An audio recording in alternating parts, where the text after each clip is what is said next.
একদিন এক ছোট্ট ছেলে আহমদ মসজিদে যাচ্ছিল। পথে সে দেখল একজন বৃদ্ধ লোক ভারী বোঝা নিয়ে কষ্ট করে হাঁটছেন। আহমদ তৎক্ষণাৎ এগিয়ে গিয়ে বলল, চাচা, আমি কি আপনাকে সাহায্য করতে পারি?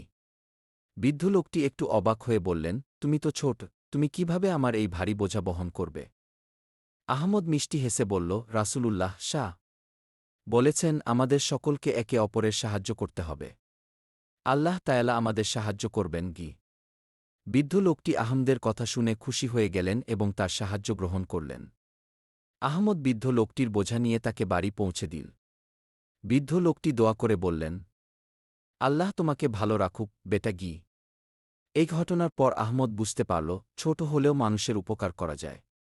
আল্লাহ সন্তুষ্ট হন যখন আমরা অন্যের কষ্ট লাঘব করি। একদিন এক ছোট্ট ছেলে আহমদ মসজিদে যাচ্ছিল।